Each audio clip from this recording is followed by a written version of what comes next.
Inside Story Uganda, real source of political updates. Mukama wange okunakuwalira awamu kutusinze nnyo ayisa abasajja kabaka olw'omusajjawo omukulu w'ekika ky'emmamba atubuze aseeredde olunaku lwa leero mu biru abadde akulira ekika ky'emmamba naye era nsaba nti wabeerewo okunoonyeza abakulu b'ebika nga bafa ku sipiidi y'amaanyi bafa nnyo nga luli bannaddiini bafanga ku sipiidi wabeewo okunoonyeza lwaki abakulu b'ebika bafiira ku sipiidi eno gye bafiirako ssebo neeyanziza nnyo mukama wange. Well, tukuyanza Honorable Lutamaguzi. Honorable Rogers Mulindwa muna NRM tulamusize kuba tulaba abatulaba mukama waffe yeebazibwe bannaffe abalinga mwami Kungu, assalamu alaikum warahmatullahi wabarakatuh. Weekend ebaddemu bingi naye ndowooza ekya Uganda Cranes okuyitamu tekibangawo ettiimu tuqualify nga mulina emipiira ebiri mu maaso era kyendowooza nti ekyafaayo ekyo kyaleseemu some bit of relaxed mu basambi kubanga ekyo kibangawo bulijjo tubeera mu kibalo naye kati tukyalina omupiira gwa South Africa tukyalina ogwa Congo naye nga tuyiseemu abantu beewuliza nti abantu bagisawe ne kijjula kyonna abasambi ne relaxe. Yes, era coach n'afulumya statement abasinga mugirabye ne yeetondera eggwanga n'agamba nti ttiimu ye teyasambye nga bwe yabadde akisuubira naye bwe tugenda e Congo Tuesday agenda kukola ekisingako obulungi. Nolwekyo njagala kubeebaza kati tuba twogera ku banene mu Africa abayiseemu bw'oyogera Ivory Coast, Egypt, Tunisia, Algeria, Cameroon, Uganda, bagana batu na kubaleta tebalina banenga ffe tuli awo South Africa. Nakyo kikulu nnyo twagala kubeebaza guno mulundi gwa kusatu obukulembeze bwa President Yoweri Museveni nga Uganda egenda mu AFCON. Ekyo si kyangu naye nga ebyo tubituuseeko nti ne gavumenti ebadde etuyambako kati wali tetukyatawana na ssente z'aba coaches kubasasula. Tuli mu buwumbi 17 obuweebwa ekibiina ky'omupiira mu ggwanga naye nga ssente ziri target kutambula kwa ttiimu y'eggwanga emisaala gya alawanse z'abaana biki kituyambye nnyo genda mu maaso naye tukyetaaga gavumenti eno twagala etuwenga obuwumbi 200 ababaka ba paalamenti bano bwe tuyinabo ssente ze twagala nga ab'omupiira. Naye njagala n'okwebaza abantu b'e Palisa anvudde ku by'omupiira olw'okwaniriza omukulembeze wiiki ewedde omukulembeze yali Palisa eyo Commissioner Helen Seku ne banne bwe mukola ku ntambula za president banne mwebale nnyo mwebale ddala ate president ku Tuesday agenda Soloti era ajja kulambula abalimi ajja kusinkana abakulembeze ab'enjawulo ate oluvannyuma kuba olukuŋŋaana olw'enjawulo ku bantu abo nammwe ab'etteeso mwanirize bulungi president waffe. Tukwenza mwami Mulindwa. Mbaka Alan Mayanja Sebunya muna NUP ava Nakaseke Central. Tukwaniriza Honorable. Bwana Kungu wamu ne NBS tubeebaza olw'omukisa guno gwe mutuwa okujja okubaako ettaffaali tukugattako ku lw'eggwanga lyaffe ate nammwe abatulaba abawuliriza mwebale nnyo mwebalire ddala. Nze Alan Mayanja Sebunya naliko sipiika w'ekikolo abavubuka Bwakabaka bwa Buganda naye ng'olwaleero abantu ab'ensonga ba Nakaseke Central sebo ab'ekikamulo bamanyi eri Wakyato Kito Butalangwe eyo bansindika mu paalamenti ntuuse eddoboozi lyabwe era sebo mulimu gwenkola ne mabegako awo His Excellency Robert Kyagulanyi Ssentamu yanyongerako obuvunaanyizibwa. Nze deputy chairperson w'akakiiko ka Kosase akatunuulira ensimbi y'omusolo nange neegatta ku bannange okuyozaayoza Uganda Cranes nange Nakaseke naleeta programu namba twagituuma Talent Identification Development and Skilling era mwami Mulindwa n'akimanyi bulungi azengako Nakaseke n'akyalirako olwa okuwagira omupiira mu Nakaseke district yonna era nze main sponsor wa 4th Division League ate enjozaayoza n'abavubuka ejjo bwe twabadde nga tukuza olunaku lw'abavubuka twebaza nnyo Katikkiro nebaza nnyo Leader of Opposition Right Honorable Joel Ssenyonyi ne Patrick Nsanja bwe twabaddeyo nga tukuza ebikujjuko by'abavubuka ku mulamu ogugamba nti okutumbula obuyiiya ebitone wamu n'enkulaakulana y'abavubuka mu Buganda era twenyumiriza nnyo mu gavumenti ya Kabaka Ronald Mwenda Mutebi II Ssaabasajja Kabaka weebale nnyo enteekateeka era naffe mwe twava okulaba olwaleero nga tuli bakulembeze. Weebale nnyo Honorable. Honorable Mubarak Munyago Mogati gwa Bata muna Igo Haji mbuliza ku bantu. Muganda Nkungu neyanziza abatulaba mbalamusiza. Muganda wange kunkaneegatte ku muganda wange Rogers ne muganda wange Tamaguzi n'abalala okuyozayoza Uganda Cranes okutuuka ku kkula eryo amidst okubeera n'obuyambi obutono okuva mu central government. Nze nakugamba wano nti Honorable Magogo eby'omupiira abisobola, ayina omukisa ate n'administration y'omupiira alabika agisobola, si kulabika agisobola, ekyo oba oyagala oba toyagala. Neera nekugamba yakola ensobi okugenda mu partisan politics. Honorable Magogo singa teyagenda mu byabufuzi byabamulindu ebyo nasigala mu field ye ya mupiira nkulabira yandigenzeeko ne ku level y'ensi yonna. Omupiira amanyi twadimisa kubanga tosobola kubanga oli mu ggwanga eritacherishinga bya mizannyo nga gavumenti ebyemizannyo tebifaako ng'obusente bakuwa busuluugi bwa lusuluugi. Amawanga amalala for instance eggwanga nga Nigeria campaign yo qualifying ogenda mu Africa Cup mulindo ananjulira yinza ogiteeka $1 million 2.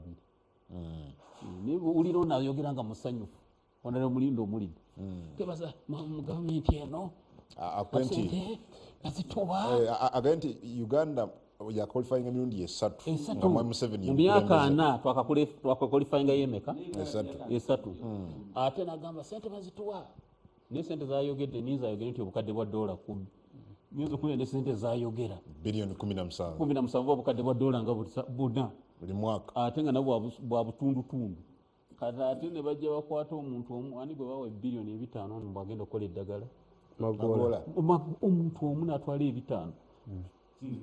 5 waliwo yaŋŋambye nti abaana baadde tebayinza nabo nga bamaze okuqualifying nga butakola sente mu mupiira guno ogwa webale Honorable Munyagwa. Njagala tutandika ne Honorable Rogers Mulindwa. Mulindwa akalulu k'ekisoro NRM mwawanguddwa bw'okitunulira kungulu nawankubadde nga neyawangudde ali NRM leaning but njagala otandika n'okutusigira ekifaananyi ku kyabadde mu kalulu kano and whether nammwe nga NRM mulowooza kyekiseera mudde mwetegereze primaries zammwe.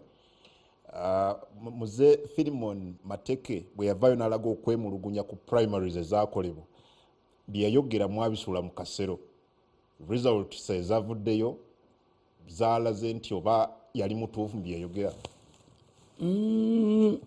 Nga ntuuse ekisolo ne mukama wange yakulemberamu ekibinja kyaffe Deputy National Treasurer Honorable Jacqueline Kyatuhaire twasooka mu maka ga mukadde waffe Honorable Dr. Philemon Mateke okusooka okongobagira wamu naye olw'okufiirwa minisita waffe ate omwana we netussa ekimuli ku ntaana naye netugenda mu ddiiro netwogeramu naye yaŋŋamba ebintu byaliwo ebiti aye si bya bulimba bwati bwe yabyogera. Yaŋŋamba nti bwe mwalangirira si ye mutuufu naye ne bwanaaba pulezidenti ng'ayogedde nange sijja kujja mu mwana ono mu kalulu.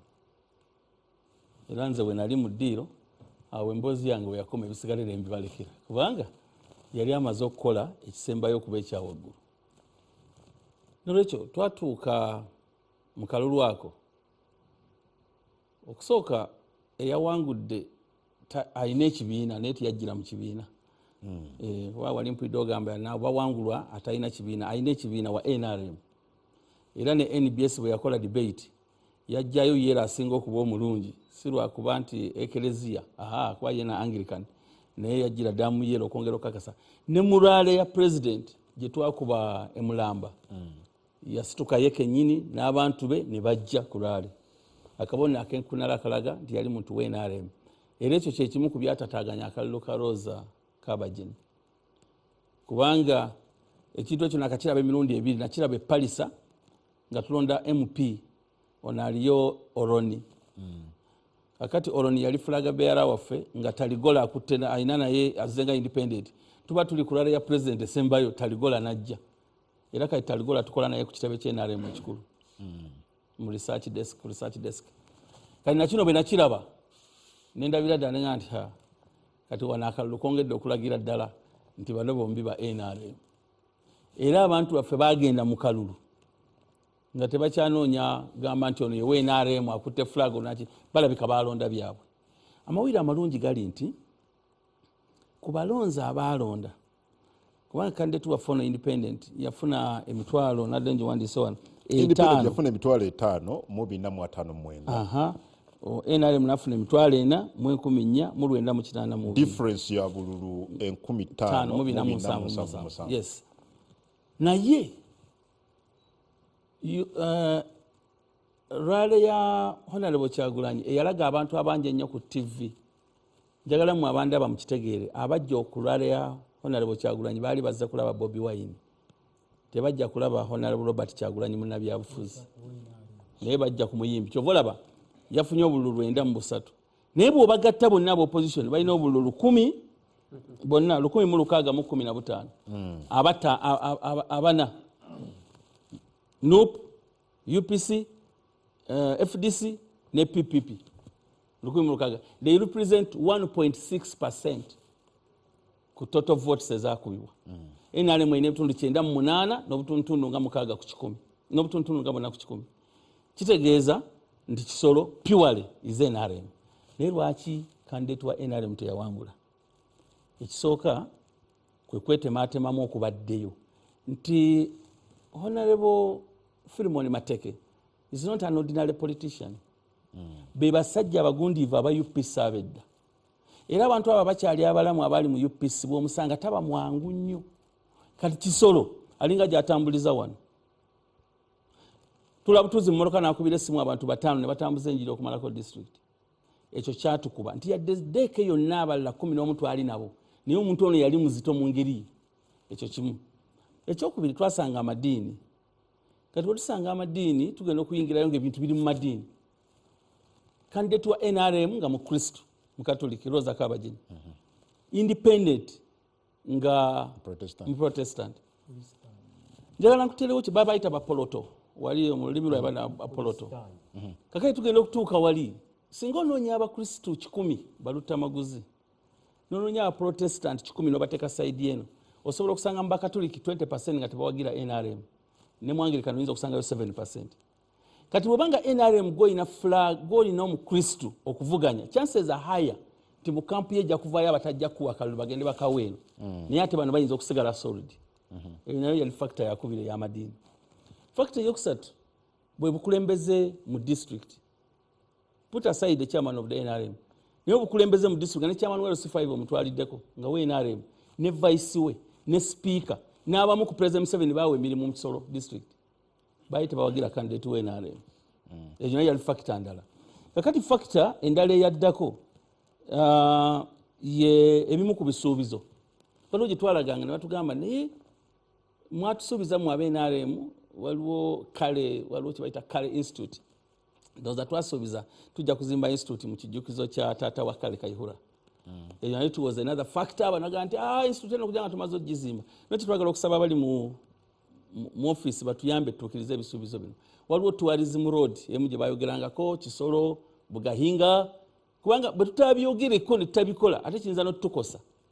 Nti oba oliawo bano kituyamba bakyali banafu eri tebalinayo buwagizi abalala. Naye twagala kulaba abantu baffe bano nga batuddukako. Ekirala ye factor y'essaza erikulemberwa omubaka gwe bayita Kwizera. Baliyita Bukimbiri. Bukimbiri bwe twagenda mu by elections Honorable Kwizera ze yawangula. The president did not go there. President oza yalina oba olugendo lwayo lulaga wanaatajja. Kakati ku mulundi guno wagenda wabeerawo confusion wagenda bagamba nti wagenda kubeerayo rally Bukimbiri. Kakati ate rally netebaayo. Ne tukola Mulamba ne Kisoro municipality. Abantu be Bukimbiri nabo batumya akalulu. Si lwakubanga tebaagala NRM naye badde banyiivu tebagala katukateeke wali independent. Okay. Nolwekyo factors ezo n'endala eziyinza okuba nga zabaddemu zatukosezaamu naye kye tugenda okukola nga NRM. Katonda nnyo Mwamulinda. Factor njagala tuddeyo ku katono mu primaries zammwe. Because for a long time tuwulidde okwemulugunya kungi okuva mu bamu ku bantu ba NRM abeetaba mu bumyufu nga baga nti bingi tebitambula bulungi. Tugenda nti ekyabadde ekisolo kya justifying the claims zaabwe. Bw'otunuulira primaries bwe zaali abantu bano era baali bwe bati. Kabajenyi yafuna emitwalo 3.9 mu 941 percentage 47.7%. Kati Ngabirano nafuna emitwalo 3.9 mu 1997 46.8 waliwo obululu 74 olwabaawula mu situation ng'eno nga ne gwosinzizza omutwalo ayinza okugamba wanziba omuntu ono bayinza okuba tebamubba saaliyo mu kulonda njagala kukozesa ebigambo ayinza okuba tebamubba naye nga tumaze okuva mu primaries abantu baba ne expectations nyingi eyinza okubayo n'abamu ku baawoono kubanga n'obwono bweyongeddeko from 3.9 almost 4 kati waliyo abantu abatagenda mu kamyufu ka NRM naye nga siba opposition naye nga bamanyi nti obumyufu bwa NRM abantu bayinza okulwana biki be bayongedde position yono ne bongera ne kuoli n'agenda ku mitwalo 5 n'agenda ku 4.5 ebyo byonna bisoboka n'ekyo wayinza okuba mubaamu obulumira abano bahonere babali mu bifo bino ebiri elective babimanyi okujjako honere munyagwa ye go bawangulako nakkiriza ate olwaliro omulabye nenga nti omusajja yatusala nnyo omusajja yenaggumidde naye kale tuyinza nomuwa obwaradisi bwaba bwagala naye abantu abasinga buli gwowangula bwe pa akkiriza nti awanguddwa teryakkiriza abantu batono nnyo ffeffe kaffe tulina ekyafaayo ng'NRM right honorable Justin Kasule Lumumba bwe twagenda mu kalulu ka Kyaddondo East yaweereza obubaka obuyozaayoza Kyagulanyi we considered netugamba nti honorable Kyagulanyi atukoze ki atuwangudde era naweereza obubaka naye abantu abalala tebakkiriza kyobola abantu bwe tubawangula tuba tubbi bwe balowooza ng'onziriza omuzenda lumwe mulindwa ebbanga ddene tutuulidde ebyogerwa abamu ku bawagira gavumenti eno for example ekibiina kya National Unity Platform nti bali mu masekkati ga ggwanga lino lyokka but they were able to pull obululu obukunukkiriza 1,000 ekisolo now olulimi lukyusa olwembadde nga mpulira tebali bweru wa Buganda tebali bweru wa masekkati kati baga they are not strong enough mu bitundu ebyo era obululu bwabwe obusinga obungi babujje ku mbalama za kisolo eziri ku bitundu okuyinaana Rwanda ne Congo obululu bwa NUP obusinga obungi bwavudde nnyo ku bitundu ebirinaanye borders but you believe nti balina obuwagizi even outside central Uganda bayinza n'okuba abamu ku balonze si batuufu naye ne bwe kiba babadde batuufu si nsonga kyenjala okutegeeza kiri kimu nti NUP bwebanga esobola kufuna 93 tewalina nsonga lwaki ontwala mu debate stronghold ya NRM ebbanga lyonna anti kati NRM erina omutwalo gwayo wali gutudde ono alina 1000 nabwo kambongeze mbujje ku 93 ekyo kiba kyamaanyi nnyo nze omuntu gwe natidde yekka mu kalulu kano ye PPP ye yasembye ne mu debate ya NBS yategeka teyajja yafunye obulu 57 oyo mutye nze tonyumiza bya NUP bajja bangi nnyo restaurant awo tewasigala mmere basajja ne babuna buli wantu mwenza okulooza bayinza okufuna omutwalo naye PPP nga terabika nakulabika yafunye 57 oyo mutye Honorable Alan yes, sir. What happened ku numbers z'abawagizi betwalaba nga mukamawo mu kibiina Mwami Kyagulanyi ali ekisolo we expected numbers zino okuziraba mu ka ballot box that did not happen what went wrong bwana Kungu badde njagala otandika programu eno ensonga eno n'ekyokulabirako ekiri visible lese DRA form zino ziri 2 olese eki DRA forms zaali zange mu kalulu ke nawangula kuliko emu polling session baali bagiyita Kabaale ye Kabaale mu Wachato sub county Saida Bumba yafuna 214 214 mwena alemu jakana naduli omugenzi independent naye nga nalemu leaning yafuna obulu 2 Kiyingi Godfrey yali wa DP nafuna 00 Mayanja Alan wa NUP nefuna 05 obulu 5 tegerekese kweyo polling session wabula netugenda ku polling session endala ya Kiwoko Eastward ku Maranatha Primary School ekiwoko manyiwo okuva ku A up to NAK Saida Bumbo wenalemu yafuna obulu 95 NRM leaning jakana naduli omugenzi mukama mwechu muleche emirembe nafuna obulu 14 Kiyingi Godfrey nafuna 00 wa DP Mayanja aya nefuna obululu 317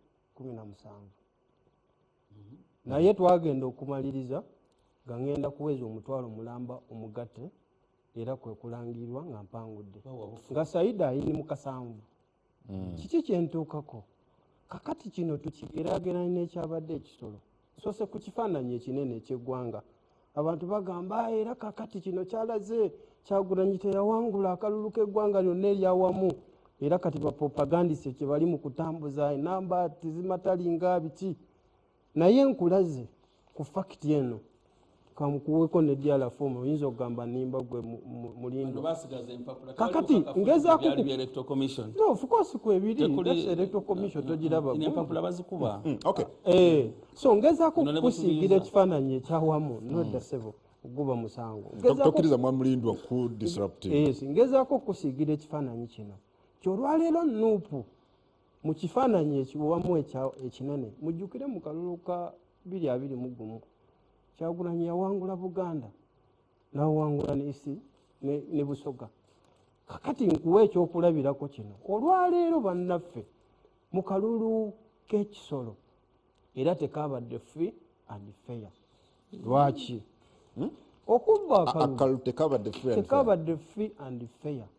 Kankubuulire okubba akalulu mwe mumanyi ballot staffing kwokka naye waliwo enkola ziri 6 zonna awamu. Ekisooka okugulirira abalonzi bano tewalaba nga bagaba omunyo ab'NRM nga bagabira abalonzi omunyo ekisolo tobiraba media tobiraba. Tubuulire NUP byekola okuwangula akalulu. Olwaleero njagala kukulaga gulirira abalonzi akalulu wekali ntekabadde fair. Olwaleero tunuulira propaganda olaba awo ekabala okufuna obululu obutaano mu Nakaseke Central. Omanyi ebigambo ebyali bisiigibwawo abali awo bamanyi bulungi balunzi era balina square ne square mailo z'ettaka babagambanga wano NUP bwewangula mwena bagenda basengula ku ttaka lino.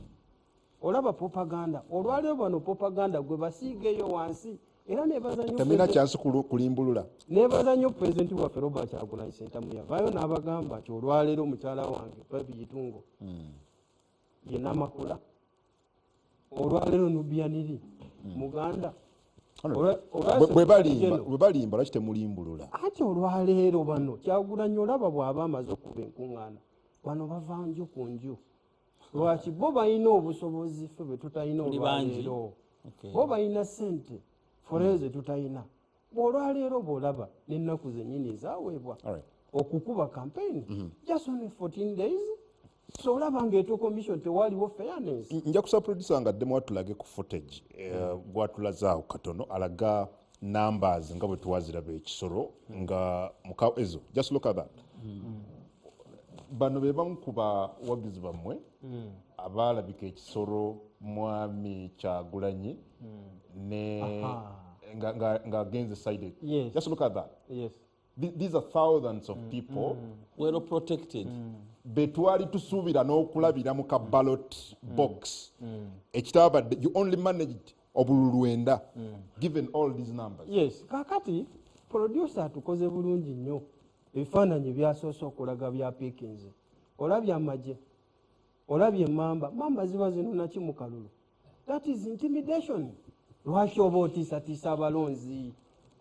Lwaki oba otiisatiisa abalonzi? In fact intimidating voters is part of vote rigging. Okubba akalulu kubanga lwaki bwe tulaba amagye bwe tulaba poliisi nga bakwata beegentisi baffe okutiisatiisa okwo kwonna kitegeeza waliwo abantu baffe abatagenda kulonda. Olwaleero bw'otunira ne sympathy ya contributing by this sympathy it is part of vote rigging. Kitegeeza tufuna abakulembeze obaoli abatagwanidde olwa sympathy kikubanga muzeeyi Mateke alagidde. No, kitegeeza mukatwinewo ba godfather. It is very wrong. Si kituufu. Abantu balina okubeera nga beetengeredde nga basalawo okusalawo kwa ideology ku ebyo bye basuubira mu mukulembeze bwe yandigwanidde. Kyekyaganye namba zino okulabikira mu kalulu. Olwaleero biri byenkumenyedde bano olwaleero basiiga propaganda nti Kyagulanyi bw'anaamala waneeno tana n'awangula bagenda kubakola bwe bati ne bakulembeza amawanga olwaleero ne batiisatiisa abalonzi nga bw'olabye amagye producer nga bwakulaze bwe kyabadde olwaleero okugulirira abalonzi ebyo byonna ze factors ezireetera olwaleero naye ekyo tekigaana olwaleero ffe nga NUP era nze njozaayoza candidate waffe yafunye courage n'ayimirira wakati mu intimidation wakati mu bizibu just only 14 days otwavaasinga ekisolo eri mu polling station ezisoba mu 3 bano abamaze mu bukulembeze emyaka 4 bonga already balina structures bakola buli kimu ate nga balina ne government resources zebakozesa so nze nsinziira wano nga njozaayoza candidate waffe tana olwa courage n'okuguma wakati mu tisibwa wakati mu kubba akalulu wakati mu majja amayitirivu wakati mu propaganda nga bannaffe bamulindo gwe basiiga naye n'avaayo n'obuwanguzi bwonna naye kisigala kitali buvunaanyizibwa bwaffe okwongera okulaba nga obola otunoonya obuwagizi mu kitundu ekyo. Honorable Lutamaguze, opposition lost yet another by-election. Tulaba by-elections nyingi ezibaddewo, twalaba Charlie Dokolo, Hoima District, Oyam North the other day, Bukedeya, Serere, Sorot newalala. You again lost this as the opposition. Chichiche mutali mukola bulungi. Yanziza nnyo mukama wange. Ekisooka njozaayoza candidate waffe nga opposition stronghold gwe twabadde tusimbyewo Sultana. Nga opposition? Nga NUP, not opposition. Bwe bakubuuza ekibiina eky'opposition kya Uganda ekigitwala bakiyitaani. DP gy'ovamu teyataddeyo candidate. Nkubuuzizza ekibiina ekitwala opposition kya Uganda ki? Anti gwe oleeta information oba bwebikukujju. DP Mwori teyataddeyo candidate. Kakati nze ababaddeyo UPC yabaddeyo ne candidate. Bwe mpa obudde bwange ojja kwogerera ebya DP ng'okubidde mawe essimu. PPP yabaddeyo ne candidate. Mwe temwabadde na candidate. Kakati nze anti kyenvudde nkugamba nsooka okuyozaayoza candidate waffe opposition Sultana. Congratulations. Wabadde wagira? Yes, gwoliriza ebyange ojja kufunamu answer. Kulaba olimu olwa Piero yuo olugiraagira naye gumiikiriza. Naye nkuyozaayoza njozaayoza abantu b'ekisolo ne bannayuganda. That's a plus gye mwatuuseko. Mu mwaka gwa 1980 Museveni nga yeesimbyewo mu kibiina kye ekya UPM yafuna akalulu kamu. Bwakafuna ne yeekalakaasa n'agenda mu nsiko z'eruweero n'aleka abantu 60,000 nga bafudde. Tekwaliko we n'atya n'omu. So bwe muba mwagenze eyo under propaganda mwami Museveni gwa spreadinze mu ggwanga nga beesinga ku mawanga oba ku tribes. Ne mugende eyo kyakoze eyo mu Western kyakola ne mu Northern Uganda alina ne ba agent be abamuyamba okuspreadinga propaganda besinga ku tribes. If you see such and such a tribe ng'efunye mugenda kuba ABCD. Okay. So akanku information honorable. President Museveni ali ku record nti bwe yali ekisolo ng'anoonya akalulu yavumirira ebyobufuzi ebiri divisive ebyawulayawula mu ddiini n'ebirala. So kati ate kyoyogera kiri contrary ku message yawa abantu. Nkugambye ffe tutegeera Museveni mwe temutegeera. Museveni bw'akugamba nti ngenda Luweero muteegere ku Jinja Road oba n'omufuna. Ffe tumutegeera. Ekimu ku kikyamuyambye okuba mu buyinza kati kaadi gy'akyasigaza eya divide and rule gy'alina yakubeesinga ku mawanga. Era kyova olaba buli Kyagulanyi wayagala okuyingira Northern Uganda kyakumyeko ka island ke alina bagrupu ze abamuyamba okuspreadinga propaganda besinga tribes. What didn't you do? Kakati ekisoro kyabalidde okuwangula. Mpa obudde owulirize. Kiki mutaakoze? Kakati abantu b'ekisolo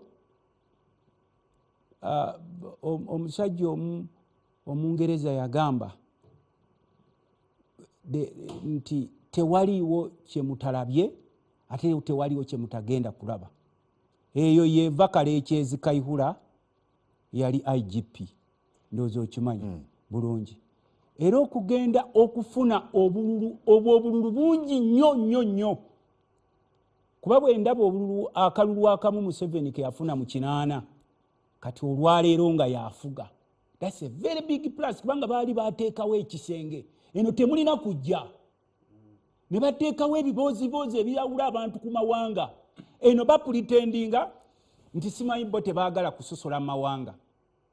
Practically it's what they do that Mr. Museveni kubanga fe twamugambangako mu bitongole ebisinga wekye mutasobola kwogera kuba tetumugamba the authorities zonna nga tuzirabamu bantu boogera olulimi lumu ba DPC wuliriza sebo nze mbadde nkuwa ekyange kuba nkulaba lwakuba toli mukuddamu kyenkubuuza kati eyo ekaadi gyabadde yagamba abantu beeyo nti singa mulaba ku bantu bano mugambe nti mulabenge mujja kulaba nga ebyammwe bikoze eki biwedde.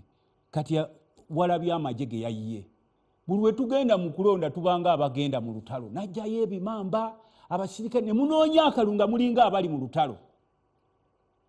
Kakati embeera kyegakozaawo ekyalemeseza abantu okulonda kati gwe ekyo tolina kusosola kukosi gwe tosobola kukiraba ndowooza amagye ge walabye bambi byabadde bimuli. Okulonda is a process okimanyi sebo si kuno akalulu kano kooteekawo ng'ogyeko guno omunnyo gwe babadde bagaba ne kuno okubba kubanze nakunyonyolako wano nti obubbi mu kibiina ky'NRM kya nnono era tewali asobola kunenya munne mu NRM nti gundi wabbye kubanga tewali asobola kunenya munne nga bonna babbi.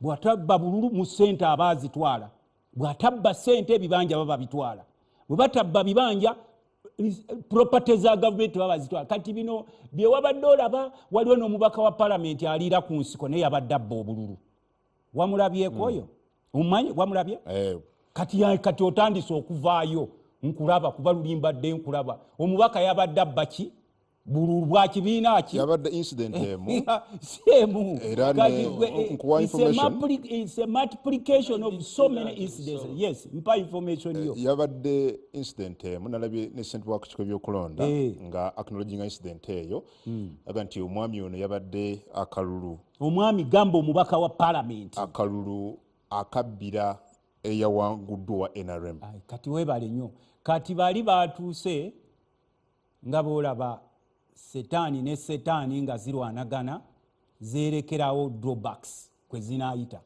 ab'NRM nga basindana mu bubbi ow'NRM awagirwa simanyi mateke n'ow'NRM ono awagira akabinja kano era ne batuuka okulaba nga gapu wazirabe obazi widening. Bw'oba oyagala okumanya nti abasajja bano babbi genda ogatte obululu obwakubiddwa bakulage n'ennamba y'obululu gye babadde balinayo mu kitundu kyabwe ojja kakasa n'ebyo nga babirese ngenda nempulira nga muwana mbusimanyi ono independent yawangudde kubanga ono simanyi mateke mbwalagira eri kikolwa.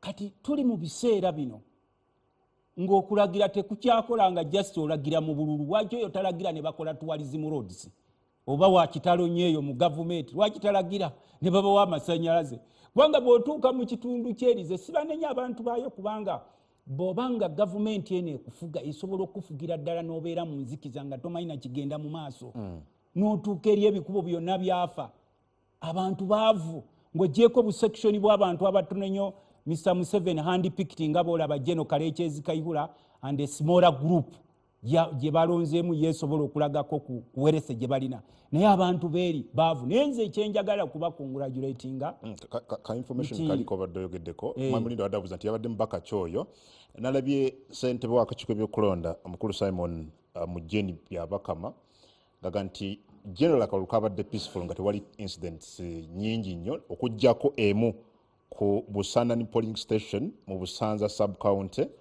omubaka John Ninzeimana Kamara bwe yawamba kiga nti yawamba ballot books in favor of omukyala Kabajeni. Kati ebyo byebitono ennyo bye mwasobodde okulaba kubanga ffe tugenda muzimu by elections zino nga bapredetermines eddane results to making sure okwogererako ekibiina n'ebirala ekyokusooka tewali yayogererako ku lwale akifeeza ku lwale ya president yayogera naye chairman wa district ow'NRM awagira akifeeza yayogera. And is that right? Yeah, is substantive chairperson. Wa Nenga NRM. awagira independent. Yeah. And Tunakola ki abantu bafamu tebanaba kunnyikiramu nnyo kintu ekyo ekyebibiina amu tebanakitega naye waliwo kiri kyosoosa kyogambye nti omwendo gugenda kendeera by omwendo one. genda kukendeera. I want to assure you mwabatuwuliriza tekijja kutwala mwezi nga Kifeeza tasayinize memorandum of understanding ne NRM. I close it there. Olwo muba munyweza enkola y'ebibiina bingi. Ebibiina by'obufuzi bitegeeza kwogereza. Well, Honorable Mubarak Munyagwa, do you think opposition eyina eddimu eddene ly'okukola given what we saw in Kisoro? The NRM candidate waayo gwerese n'awangulwa ne independent NRM leaning naye n'awangula ng'aba opposition tesobola na kwekwatakwata wakiri okweza obululu 10. Do you think you have some more work to do nga opposition mu bululu? Yes. Unfortunately, tetukiraba. Kakati njagala kutegeeza engero ze baagira bajjajjaffe zituuka ne zituukirira. Abaganda tugamba nti ekita ekitava ku ssengejjero kifuuka wankindo. Balwisiza nnyo bano bamulindwa President Museveni ku ssengejjero enkindo zitandise omubuna. Abanyankole bagamba olutahwire luhemure manzi. Olutahwire luhemure manzi. Tegeeza ki? Olutabaalo nga teruggwa nga gwe buli dakika tova ku foronti wadde oli muziro otuuka n'owimuka. Ezo engero bw'oziraba zituukaganira ddala ku president. You see, kind of save me from Mr. Mulindwa because abadde ayogera nga nze nsirisa mukomeko. Muzabuza nti Museveni yadde yeesimbyewo kungu gwe moderator koma Don't allow him kumaliza. to disrupt you. Get him back. Kakati akalulu ke Kisoro, it was a litmus test. Era oba ng'oli strategist mulungi wa byabufuzi ofunamu ekyokukola. Ekisooka kalaze nti President Museveni mu Western Uganda and ne Southern Uganda is no longer the center of mass. Bino bigambo byange mbikubuulira ate bwakyogamu. Kalaze nti he is no longer the center of mass. Takyali muzeeyo alagidde ebyo tebikyaliyo. Ajja n'agamba ono ne bakamukuba ne bakawuuli. Katizo kyeraze. Namba 2 kyalaze tewakyali famire eyitibwa NRM naddala mu Western Uganda.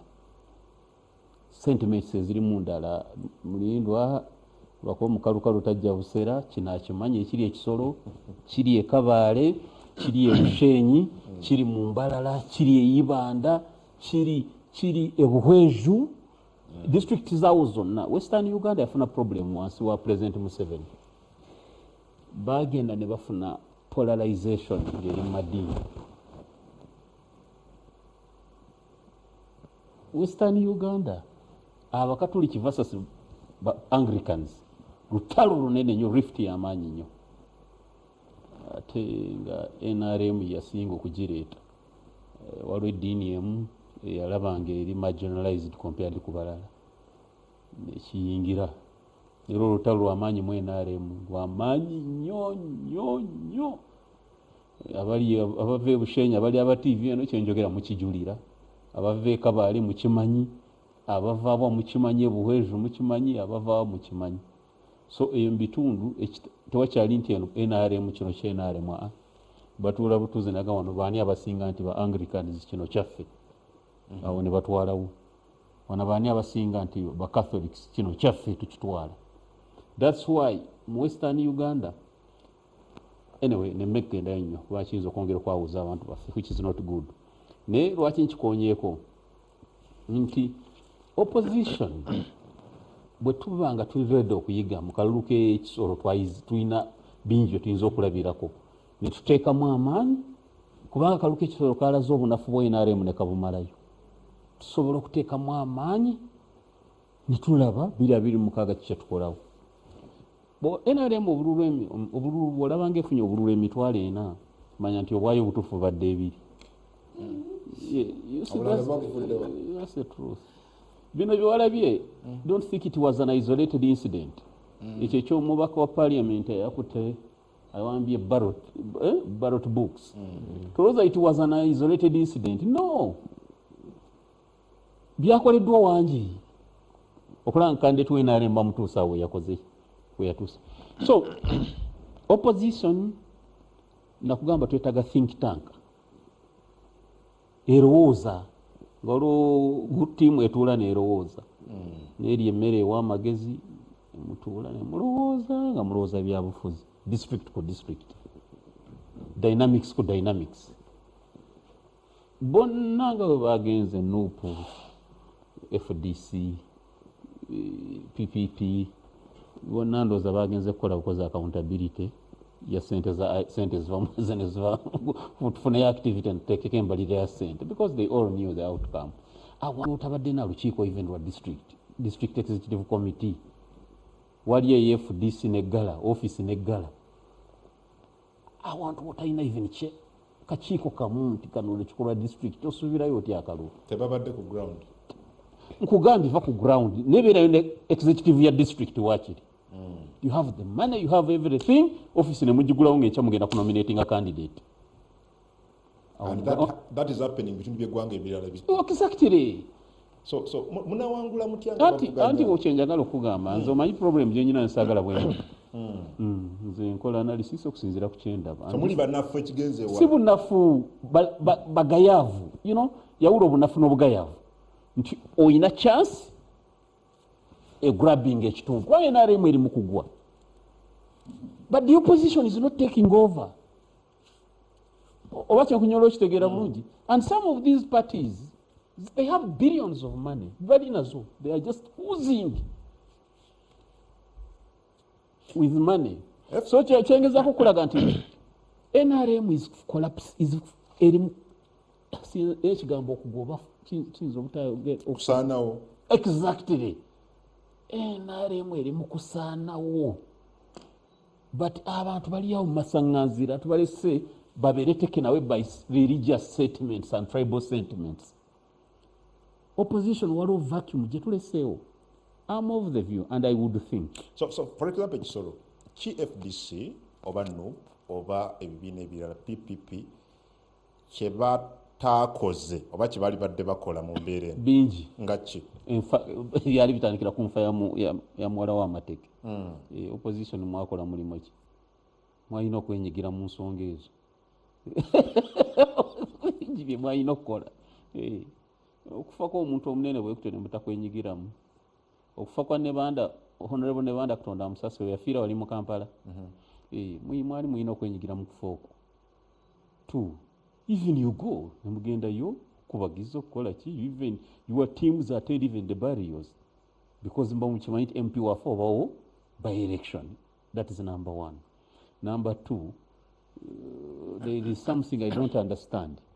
This business of going to places nga tulina permission byatandika ddi mwe temuyinza kulaba nti banaye bajja kuba by election nti by election izo kuba ennaku entono nti can't we start going to those places by defiance? We make that district ungovernable. You have the money, you have it. Lamenting won't help. No, nzeni obumanyi balina emundu balina kibaleke. Nsuubira ebitweke bigamba abantu baffe bijja bamalamu amaanyi gaabwe eri. Tojja kugamba nti bannaye ngenda kuyiga empologoma newadde ngenda kuyiga empologoma ndeetedde bawona. Tenogamba naye eyina enjala zisala eyina bino biba bimalamu bano boyigana b'amaanyi. Yes, nze ndowooza opposition tutandika okutunuulira programu eggwanga lino nga tulitunuulira on a daily basis. Waliwo gyogamba nti mu opposition. No, mu opposition tulina mu leaderships. Yes, tulina mu leaderships. Kati capacity Honorable Nandala gy'alina nze si gye nayina nga ndi mu FDC.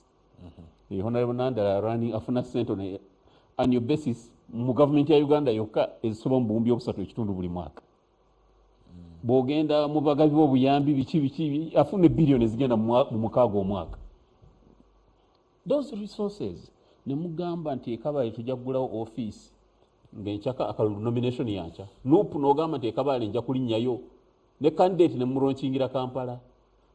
waliwo ebintu byetukola mu opposition ng'obiraba bya bugayavu naye nga otherwise NRM eyina ekizimba kyetwandiyise a malignant cancer ekimaze okutuuka ku stage 4 tekyadda mabega no yegenda kufa oba mwagala oba temwagala ate si kyammwe mwe Lutamaguzi gwe gundi Honorable Alan ne munaakola mutya naye mutuule amwe ne musiika NRM egenda kusaanawo kati who takes over that's the question. Vacuum is there. What? Vacuum weri lwaki weri nga waliwo leading opposition political anti party problem weri bweti twagadde okubeera abayeekera ate tusigalize comfort oba bikola sense byekugamba buli lwolangira nti ngenda kuyeekera gavumenti eno nzigijjeko mwannyoko ne bwaba n'akasiki ewaka oba tokyayinza kulinnyawo kakati okweraliikirirwako kuli addressed tolina kweraliikirira kubanga kuno okutambula kw'obadde olaba tugendamu nga we watulabye nga tuli e Buyikwe ne batuyisa mu byalo eyo ne tumala essaawa 6.5 twadressinga concerns ezo okutambula kwalabye tugende e Nakasongola ne bajjayo barracks yonna ne bagiwa ku makubo agagenda e Nakasongola. We are addressing such. Ndowooza walabyeku ku timetable nga twambuka mu mambuka ga Uganda n'olaba okukankana okwabaddewo kwa state ng'egamba ono gundi talina kujja ne basindikayo gurupu y'abapropagandists ne basindikayo ebikutiya bya ssente okulaba nga balemesa ebyo so wano kino kyoyogerako in summary kiri already address naye gwe kyolina okumanya nti we are dealing with someone who captured power and ate akyeyisa mu ngeri ya kiyeekera nti newakubadde mulaba wano ateekako soft face kuba nakubuulyako nalebo munyagwa Mr. Museveni has two faces. Museveni alina face bbiri alina eri n'eno gyakulaga wano kati gwe eno gyakulaga gezaako nnyo okulaba nga si gyogoberera onoonye eri ey'omunda kyembadde kugamba onalebo munyagwa but anyway hopefully nkigenda kubeera but kyengezako obalaga nti tuleme ebintu ebimu kubirinda kankusembezeyo kino bahonalebo bali wano tulina ekizibu akalulu ka 221 kaggwa nitugamba nti batubba tugenda mu 226 nothing has changed ku environment eyaliwo oluli nothing has changed. But they are making attempts okutambula to mobilize. Njogera when I say nothing has changed njogera ku electoral laws ne constitution of the electoral commission ne climate yenye political climate and these are some of the things that twadibadde tukola a concerted agitation okulaba nga emutu bikyusa. Nothing has changed the way byonna byaliwo tewaliwo kikyuse tugenda mu kalulu 226 simanyi abantu n'abagamba kineera batubbye kati tunaabeera tugamba abantu amukulu aga ebikyuse weebiri kyekatobirabula ebikyuse weebiri onalebo munyagwa kati ekisooka Mr. Museveni twamugambye nti okulonda kuli kwabadde ng'agenda n'aleeta bakaada baabo okukyalo nga ze yalagidde ddala results ze nga tukola plan A, B, C kati leero tugenda ku plan A ne C bulitija gundi soko tuleke ebyembaga byojja kubyogera kati ekyokubiri Mwami Museveni ng'omulaba alina programu kye kyaleeta mu parliament kuno okutambula kwolaba atambula agezesa oba akyalimu lupopularity kwa bbira naye nga kuno okulonda kuyite kuonalebo munyagwa tekugenda kubanga okwaluli ebintu bingi ogenda kubira wali naye nga bwomanyi nti bwoba ozanya cards tosobola kuziraga booti olibozanya ngenda wa muganda wange mukaako naye waliwo agambye nti Honorable Lutamaguzi no byeyogera ne ku mwanyi bwe mwayogera amalirizanga webale nnyo ng'omulimu webale yadde ontwala kifa ku mwanyi yayiwa amagye awuliriza kye tutawunkudde ffe tuli bali ku mwanyi yayiwa amagye nga agamba ate siyagala ozitwala tandikirawo lwakuba simanyi oboga nti tuli yayiwa simanyi oba ina garanti nti kuno tebajja kuyiwa gwe tofaayo well mwamuka tukwaniriza ku NBS ego njagala onsiigire ekifaananyi ku kalulu k'ekisolo ng'oddamu ekizibu kyavuddewa gye muli because really bw'otunulira difference wakati w'eyawangudde owookubiri n'owookusatu it is really overwhelming kyewuunyisa kinene nnyo abavuganya ki mapeesa gimutanyize bulungi ku luno. Weebale nnyo ssebo era okulamusa kwange eri abatulaba n'abatuulira wamu ne bannange bwe tuli mu studio. Ntuuseemu late kubanga mbadde ku mikolo naye ate ngenza okujja ne tusinkana ne traffic mu nsonyiwe.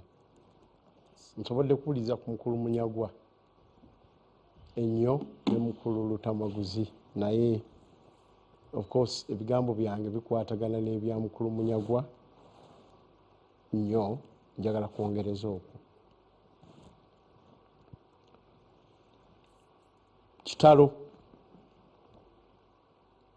oluyafudde kitalo nze Katonda yampa omukisa mbadde mu by elections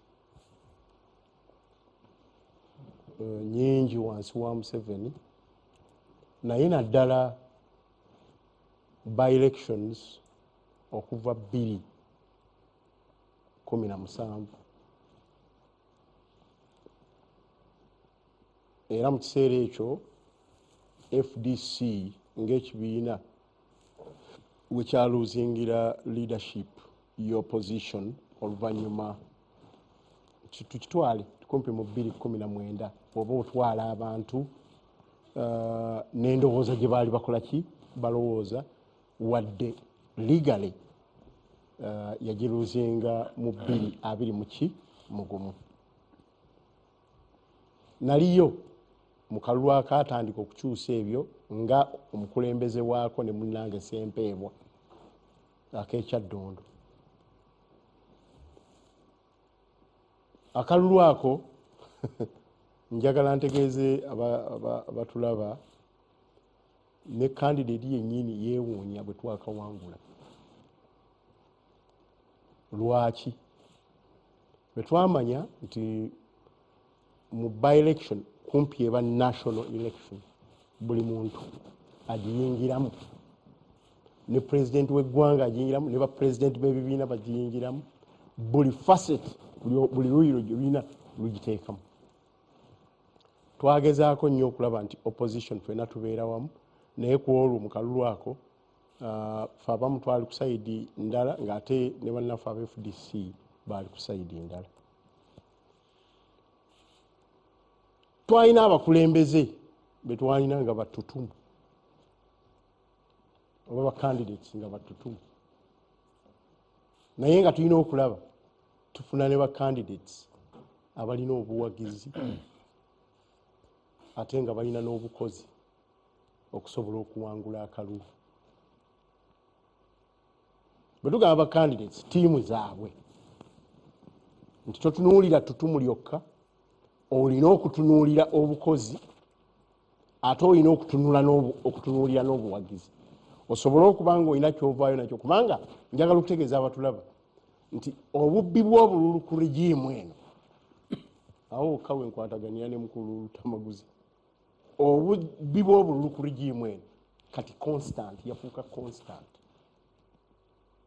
nti you expect nti akakiiko k'ebyokulonda emirundi mingi it's also constant tekajja kuba kabwenkanya era ze calls eggwanga lyonna by the way ne mu NRM ze tulina tusaana tuddemu tutunuulire tufune kye tuyita electoral constitutional and political reforms ezivudde buli ango naye bwemala okuba constant ekyomukisa omubi ku bintu bya gavumenti oba ne regime nti yo tosobola kugamba nti olina option obutabeera wansi wa kisiikirize kyebyo byebeereese buli kimu kikukakibwako nebagamba amateeka mabi olina gagoberera oba oyagala oba tokola ki oba toyagala. Mu nsonga eyo ne tutegeera nti option yokka gye tuba tulina fenga opposition kwe kukola ennyo tufune obuwagizi tufune obukozi ate n'obubbi obwo oluusi osobola okububiitinga. Records okuva ku Semwogereri, Sebagala, Kizza Besigye n'abalala zibaddewo. Unfortunately njagala ku disappointing nti omulundi guno nga tulina exchange opposition leadership lwetwasinze okubeera ne abengajaba abanafu. We have never been this weak as the opposition. We have never been this weak. Era njagala kisupporting and statistics. Mu bwangu okusooka mu 2019 ng'olwo buli muntu ategedde nti tumaze okufuna opposition leadership empya wadde official twali tukyalina abalala mukyala wall ne munne twalina akalulu ke Hoima. Akalulu ako twakagendamu banafu abamu nga bagenda no kakati we must learn to unlearn era katukozesa lobadoba. Akalulu ako lobadoba style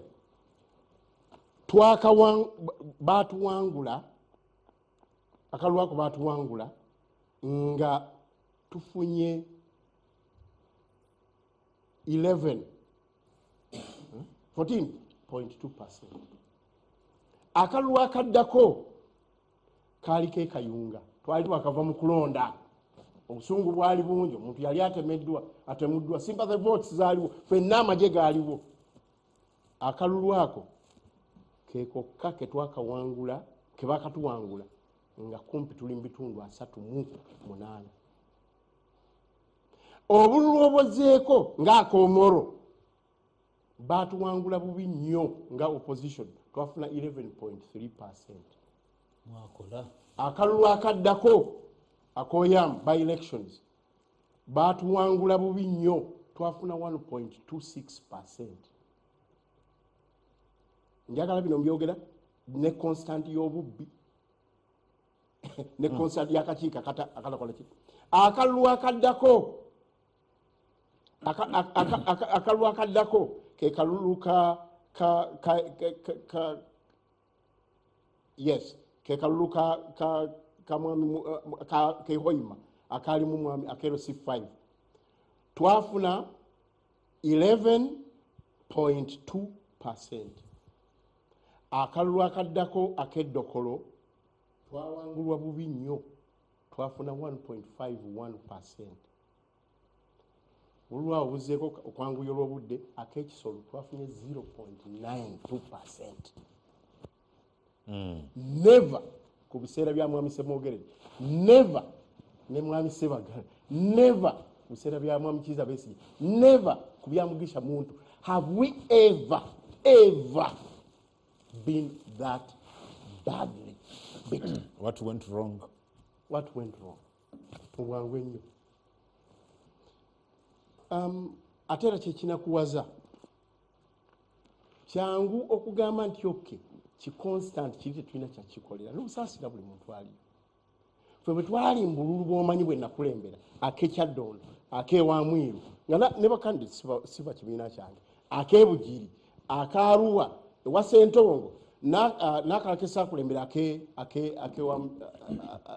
ak'Ekabaale mukyala Muzanire nga leadership y'opposition ebweru ne munda mu parliament n'ababaka ba parliament ne ba councillors nga ffenna nze gwolaba natuuza mwami Mugisha Muntu ku polling box nga leader opposition.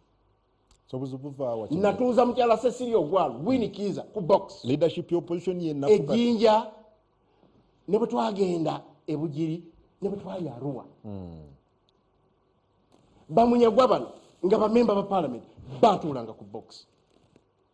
Tosobola kugenda n'obeera ne rally y'abantu 2.3 n'oteekawo ekifaananyi n'eggaali gy'oleese.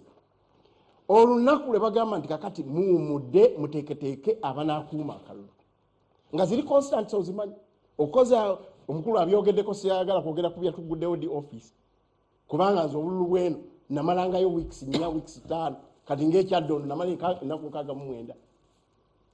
nawola songa obululu bwo bwennyini bwaddukanyizibwanga mu wiiki 2 wiiki emu kyenjagadde okugamba tosobola kutuuka ku lunaku lwakuteekateeka balonzi no withdrawing troops zo ez'okwedikwota ez'abamemba ba parliament ez'abacancelors n'ogenda ng'olinga gwe bagambye nti bwe otogenda mu kivulu ebuyikwe oba awalala sente omunange oligwe eyakusasudde njagala kwebuuza mu mbeera eno eyasasudde yabadde mwami Lubongoya yabadde mwami eyabadde tasobola kugamba nti ssebo olunaku luno kale katululeke n'ekifaananyi ku lunaku lw'okulonda eri omulonzi tujja kuwa kikyamu tulyoke tugende ebuyikwe tuzina amazina naye ng'eri abantu bogambye nti babba bakuba emiggo bakola ki ng'eri abantu bali mu kusafaringa okwakalulu akakulu bwe kuto akagenda okutegeeza litmus paper test kiki ekyatugwako tusobola tutya okutuuka ku lunaku lw'okulonda ng'eri tuzina mazina kyokka eri abantu bali mu miggo bali mu kunoonya akalulu akatabangawo waakiri bakuwangule naye ogambye tubadde neck to neck 0.9%, not even 1%, kutuuka mu significance levels. Kino sisobola kwerimba kutambula ng'omutwe nguwunzise ng'omutwe nguwunzise neŋŋamba wange obululu obujja tugenda kuwangula nga ate ekyomukisa omubi n'abagamba tukole electoral reforms bakubibwa babagamba ebyo tebiriimu ebyagundi ani ayamba ani mu mbeera eno it's no longer about kugwa baga naye waliwo n'embeera y'okuyamba either mbugenderevu oba obutali bugenderevu. Njagala kuwumbawumba ku nsonga eno buli muntu yagamba eddakiika emu kuwumbawumba ku nsonga eyo katandikire eno malirize ne honorable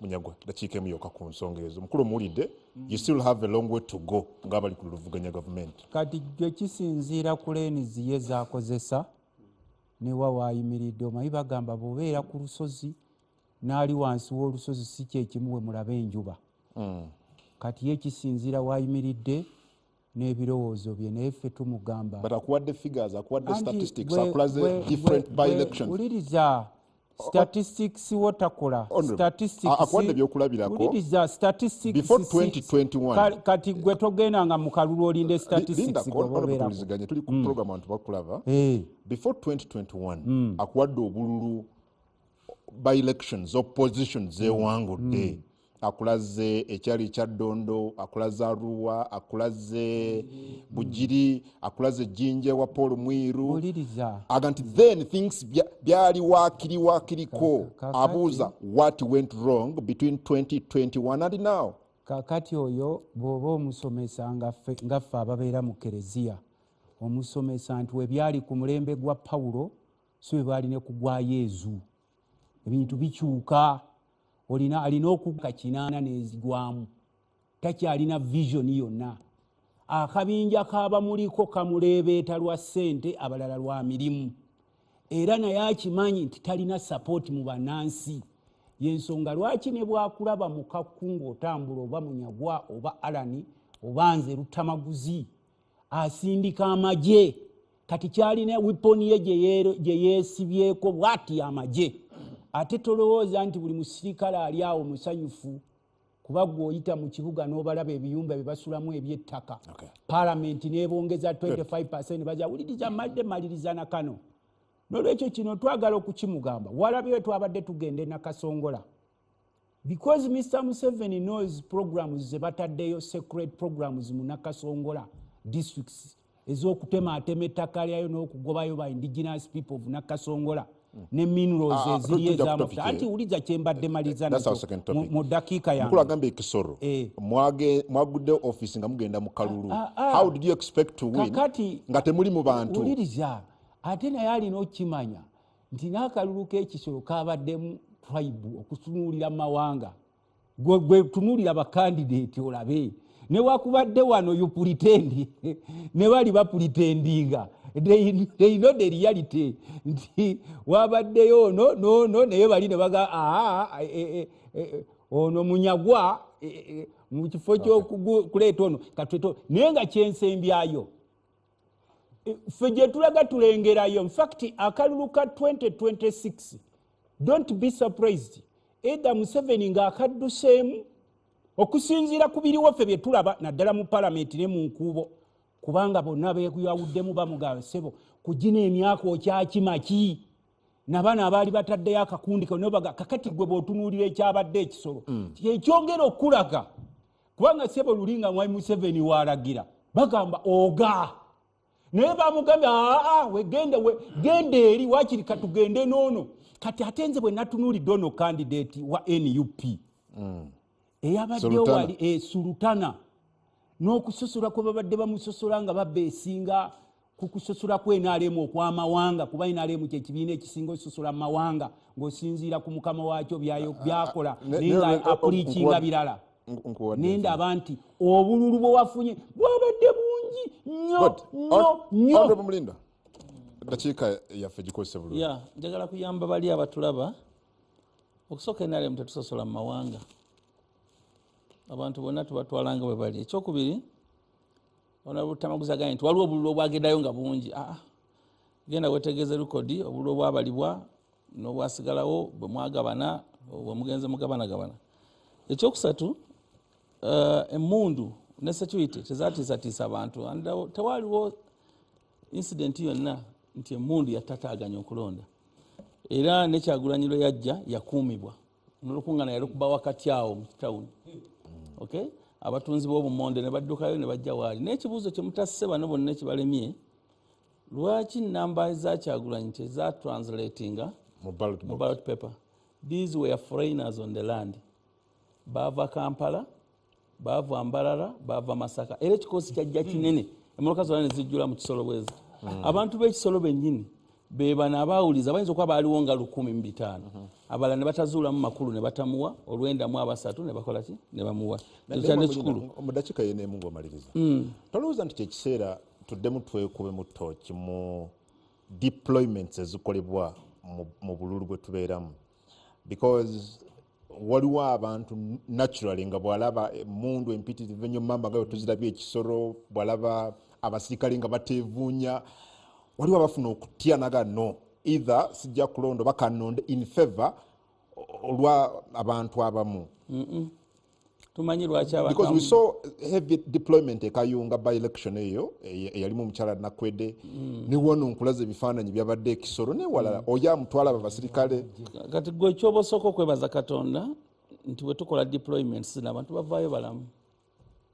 abantu bano kye baagala mu butakolawo deployment tukimanyi n'abamu ku bo baagala okutuusa obulabe ku president and I want to say it here n'abamu ku abo baagala okutuusa obulabe ku president tetuyinza kugenda ku border ne tugamba nti tetugenda kuteeka security tulina okuba nayo naye njagadde nnyo analysis ya muganda wange Honalo Mukaako kwegamba Honalo Munyagwa yandibadde apicking lessons from this Honalo Munyagwa agamba NRM egenda ggwa you see the contradiction Honalo Mukaako akugamba this is the worst of the opposition and with the figures nakye bwe tujja wano tusinga twogera bwe tutyo nga Mukaako bwakyogedde kubanga NRM egenda kugwa etya ng'esobola okuva mu nkambi abantu babiri ate bombi ne bakola bulungi emitwalo gyabwe kyenkana 10 abalonzi b'ekisolo bali emitwalo 16 naye abalonze ndooza babadde emitwalo obululu obwabaliddwa bwadde ng'emitwalo 9 ne tutwalako emitwalo 9 n'ekitundu eza NRM bombi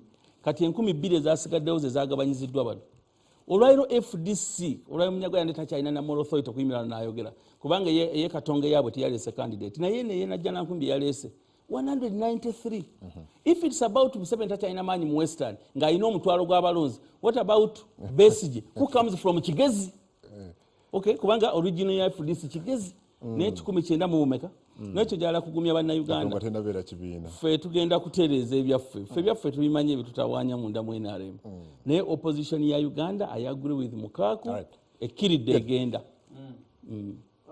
ekyamazima nzikiriza nkomentinge ku submission ya Honorable Munyagwa Honorable Mukaako Munyagwa yagambye nti tewaliwo kikyuse wabula twetaaga constitutional amendment electoral reforms Bwana Munyagwa olwaleero ekizibu ky'eggwanga lyaffe si byebyo ekizibu ky'eggwanga olwaleero president Mwami Museveni lwaki leero Mwami Museveni yawamba institution zonna yawamba parliament n'awamba eggwanika ly'eggwanga n'awamba police n'awamba buli kimu kati olwaleero ne boleeta electoral reforms noleeta concession leero mwami oyo ng'akyakubiriza kabineeti eggwanga lyaffe likyali mu mbeera eyakwagamaya naye tetulina kuzingira mikono mabega sawa collective responsibility ffenna awenzira ku mukaaku awadde statistics n'ogamba watuuza Winnie Besigye ku box what went wrong to you kakati luli wali leader of opposition why can't you do it now obuuza nti byakolanga luli that's it lwaki tabikola kati aha leero mu kalulu k'ekisolo wabaddewa mukaaku why didn't you go ojja kujja nze kamalirize kuba ojja kumaliriza tubuuza oyagala kulaba ku mukaaku ekisolo that's it buvunaanyizibwa bwaffe bw'oba toyina ng'oyina obutakkaanya no nze njogera ku mukaaku ye nga bwakireese bw'oba olina obutakkaanya n'ekyagulanyi oba ne current leadership you do your responsibility you do your work olwaliwo bannayuganda abandaba tolinda Kyagulanyi tolinda nze tolinda Lutamaguzi ffenna it is a collective responsibility ffenna buvunaanyizibwa bwaffe mu byonna naye mu byonna bannayuganda bino byonna ebiri ekisolo sembagamba olwaleero ffenna tulina kusitukiramu okutaasa eggwanga lyaffe naye honorable wabadde osuubira mirako oba ekyamagero okulabikira ekisolo at least best ku submission za honorable Munyagwa ne Mwami Mukaaku did you expect a miracle okubeerawo ekisolo nga before this election temwinayo mwabadde ku nsi teriiyo byamagero ebyamagero byaliwo ku mirembe gya Yesu. No, that's what you want to tell us. That's what you want to tell us. As of now, mwali wabudde mutyanga tebadde mu bantu. Nkulaze ekifaananyi leero. Nkulaze engeri gye babbamu abololo. Nkuwadde emirundi 6. Abasinga balowooza about staffing ndi kwe kubba obululu kokka. Nkulaze olwaleero amagye producer akireese. Oba olwaki otwala tanka mu kalulu. That is intimidation. Compromise people's minds. Are you surprised bafunye obululu enda nga NUP?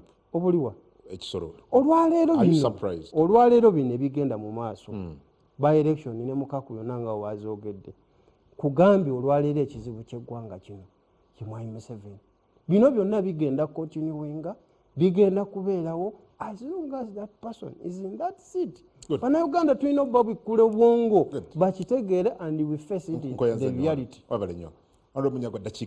Just dakiika emu ekisooka muganda wange mulindwa Dr. Besigye mu kalulu teyabaddeyo neero okimanyi omulembe gwaffe ogumanyi teyandibaddewo okwova nga bino bimuliko. You see opposition ono takulite muganda wange alani akulimba tosobola kugenda mu district n'okubayo rally emu mu Kisoro Town Council oba mu Kisoro Municipality n'ovaayo. This is a district. Eno fear biki abantu goyino gibamalamu totulinda no ekireetesa kamanda mu lutalo lwonna nti go arrange go parading amagye gogawo ekyokukola. You are the command of Nakaseke. Sagala confusing omuntu we Nakaseke nti we commanding. No, you are the commander. Kyagulanyi is the commander now. He must command. Number 3, lastly, njagala okutegeeza muganda wange tuyina doctrine bempya abamu gya pedolinga sigamba nti muto wange ono gya pedolinga tuwaga gwe keero olonde ye kasitava yashuwa nti anaawangula obwemupiivu naye mbalayirira bwe mba mukyayogera ku kya nasono waliwo bingi ebirina okukolebwa naye kubanga listen jaku example nze kakuwa ku kibiina kyemmanyi bw'otunuulira honorable Nandala wadde ntali wansonyiwa doctrine ye eri mu buteeso kati na bugisu. Yes, nkubuulira eyo twalinayo zi office yonna nga tukyalimu FDC zonna yazigala bano doctrine yaabwe eri mu Buganda na parties za Busoga kasita yamanya nti bwenkunga abantu wadde eri sitegeseeyo akanga akobwa empinga sitayo ebisigadde tombuulira naye tuba tuli ku nasono tuve mu kulamentinga ekitegeeza temwesimbawo anti balina emundu naye bw'oba ogamba nti tuli serious tuli struggle time etuuse we take this one as a full-time job. We command people, you the commanders, then people do what they... Ate kamba nyonyole, we have an option. Mwina numbers mulibato. You can even take a government before 2026. Muso kutwala government. Nawaita mateka. Well, Mwami Mukaaku, nakiikemu wumba ku nsonga eyo. Omukulu akubuuza where were you ekisoro. Ekyokubiri bye wakolanga luli n'otuuza ono n'otuuza oli. Why are you not doing it now? Mukulu ambuuzizza ate ye ku forum ne wonna wabeera sitera kwagala nnyo kubanga tatera kuleeta bintu bizimba.